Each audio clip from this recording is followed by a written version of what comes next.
এক একজনের কাছে আজকে আমরা এখানে যারা উপস্থিত হয়েছি এক এক জনের কাছে এক একভাবে আজকের দিনে তাৎপর্য রয়েছে। আমি বলতে চাই আজকের এই দিনের জন্য যারা 17 বছর জেল কেটেছেন, যারা রাজপথে আন্দোলন করেছিলেন, যারা মামলা খেয়েছেন, অন্যরকম আমি আজকের এই দিনকে স্মরণ করে বলতে চাই, আজকের এই দিন যাদের জন্য সংগঠিত হয়েছে, যারা দলের জন্য রিস্ক নিয়েছেন, যারা দলকে ভালোবেসে বুকের তাজা রক্ত ঢেলে দেওয়ার জন্য রাজপথে এসেছিলেন, পুলিশ রয়েছে, সেনাবাহিনী রয়েছে, জেলেও রাজপথে মিছিলে এসেছিলেন, তাদের জন্য আজকের এই দিনের মর্যাদা অন্যরকম। আজকের এই দিনের জন্য তাদের কাছে বীর হিসেবে আমরা ঘোষণা করতে চাই, আমরা যারা বিএনপির নেতৃত্বে রয়েছে সেই সমস্ত ভাইদের যদি ভুলে যায় ভবিষ্যতে আন্দোলনের রূপ পাওয়া যাবে না। আজকে 5 তারিখের পরে এবং এই গত 28 অক্টোবরের আগে যারা ছিলেন না তাদের চেহারায় শুধু দেখে বিভিন্ন পদ পদবি দেওয়া হয়, ভবিষ্যতে দল যখন দুর্যোগে পড়বে এই সমস্ত লোকেরা দলের সেই সুদিনে দুর্দিনে ইনশাল্লাহ আসবে না। এই জন্যই আগামী দিনে যারা আন্দোলন সংগ্রামে নেতৃত্ব দিয়েছেন, মাঠে যারা ত্যাগ রয়েছে, যারা জেল খেটেছে, তাদেরকে বেছে বেছে নেতৃত্বে আনতে হবে।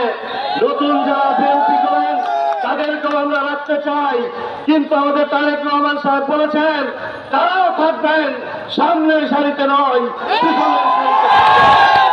কাজেই আজকের এই দিনের জন্য যারা শহীদ হয়েছেন, আজকের এই দিনের জন্য 17 বছর যারা জেল খেটেছেন, তাদের প্রতি আজকের এই দিন উৎসর্গ করতে চাই। যারা নিহত হয়েছেন তাদের আত্মার মাগফিরাত কামনা করতে চাই। আমাদের শেরপুরেও ছাত্র দলের এক নেতা নিহত হয়েছিলেন, আজকের এই দিনে তার মাহবুব তার আত্মার মাগফিরাত কামনা করতে চাই আজকের এই সভা থেকে।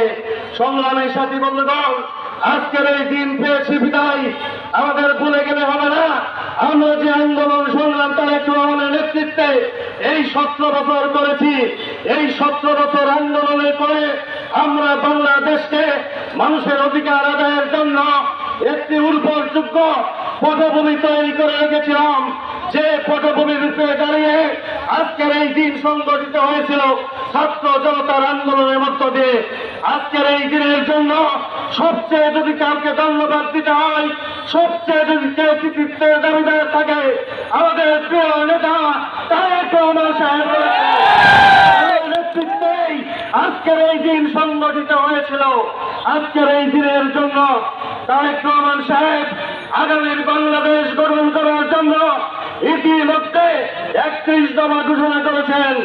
আমরা সেই 31 দফার আলোকে আজকের দিনে শপথ নিতে চাই, যতক্ষণ পর্যন্ত আমরা দেশের মানুষের গণতন্ত্র ফিরিয়ে দিতে না পারবো, যতক্ষণ পর্যন্ত মানুষের মৌলিক অধিকার ফিরিয়ে দিতে না পারবো, যতক্ষণ পর্যন্ত ভোটের অধিকার ফিরিয়ে দিতে না পারবো, এবং বিএনপির মানুষের ভোটের অধিকার নিয়ে রাষ্ট্র ক্ষমতায় গেলে তারেক রহমান সাহেব যে ঘোষণা করেছিলেন ন্যায়ের ভিত্তিতে সাম্য এবং মৌলিক একটি রাষ্ট্র তিনি উপহার দেবেন, সেই মৌলিক এবং সাম্য রাষ্ট্র গঠন করার জন্য আমাদের প্রত্যেককেই ত্যাগ স্বীকার করতে হবে।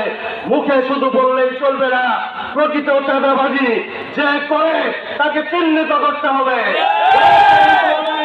ব্যবস্থা না নিলে বক্তৃতা দিলেই শুধু হবে না। আমরা তারেক রহমানের নির্দেশে আমাদের যদি কারো কোনো ত্রুটি থেকেও থাকে, মানুষের অধিকার ফিরিয়ে না দেওয়া পর্যন্ত আমরা সেই ত্যাগ স্বীকার করব। আমাদের যদি কোনো ত্রুটি থাকে আমরা সংশোধন হয়ে মানুষের সেই অধিকার ফিরিয়ে দেব।